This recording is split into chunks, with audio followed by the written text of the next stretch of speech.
क्या आप जानते हैं कि विग पहनना गैर इस्लामिक है? ये मैं नहीं कह रही बल्कि एक मौलाना ने कहा है। आजकल मुस्लिमों में विग पहनने का चलन तेजी से बढ़ता जा रहा है। इसको लेकर देवबंदी मौलाना दारुल उलूम देवबंद के एक पूर्व के फतवे का हवाला देते हुए ये बात कही गई है एक मौलाना की ओर से कि अगर कोई मुसलमान विग या फिर नकली दाढ़ी लगाकर नमाज अदा करता है तो ऐसे में नमाज पूरी नहीं होगी और इसे अधूरी माना जाएगा। किसने ये कहा है ये भी आपको बता देते हैं। सहारनपुर में देवबंदी उलेमा मौलाना कारी इसहाक गोरा ने विग लगाने को हराम बताया है। उनकी तरफ से यह अहम बात कही गई है। उन्होंने ये भी कहा कि सिर, दाढ़ी या फिर मूंछों पर बनावटी बाल लगाना यानी कि विग लगाना वजू और गुस्ल करने में नाजायज माना जाता है।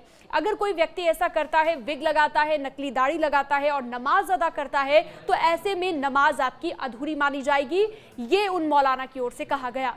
मुसलमानों को दिखावे और बनावट की बजाय सादगी की ओर रहना चाहिए, पाकीजगी की ओर और ईमानदारी को ही अपनाना चाहिए। ये बात भी उन्होंने कही है। मुसलमान विग बिल्कुल ना लगाएं, ये उन्होंने पूर्व के फतवे का हवाला देते हुए कहा है। उन्होंने ये भी कहा कि साल 2016 में दारुल उलूम देवबंद ने एक फतवा जारी किया था जिसमें नकली बाल को नाजायज बताया गया था और इसी फतवे का हवाला देते हुए अब ये बड़ी बात उन्होंने कही है। सिर पर विग लगी होने की वजह से जिस्म पाक नहीं हो पाता, ये भी उन्होंने जिक्र किया और आगे ये भी कहा कि विग लगाने या फिर नकली दाढ़ी लगाने से न सिर्फ तबीयत में बनावट आ जाती है बल्कि जब आप वजू करते हैं या गुस्ल की शरई शर्तें जो होती हैं वो भी आपकी पूरी नहीं हो पाती हैं। इसलिए विग लगाने को हराम उनकी तरफ से बताया गया है।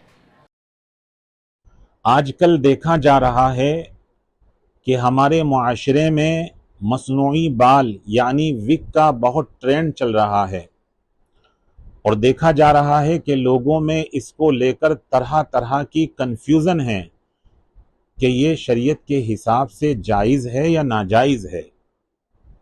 हमें याद रखना चाहिए कि दारुल उलूम देवबंद ने 2016 में इसको लेकर एक फतवा भी जारी किया था जिसमें बताया गया था कि वज़ू और गुस्ल मज़हब इस्लाम ने दो अहम फ़राइज़ हैं जिसका पूरा होना ज़रूरी है।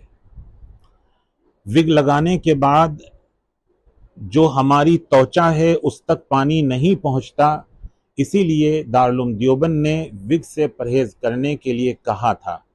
हालांकि दारुल उलूम देवबंद ने हेयर ट्रांसप्लांट पर कोई एतराज़ नहीं जताया था। हमें याद रखना चाहिए कि दारुल उलूम देवबंद का हर फतवा 100% दुरुस्त होता है।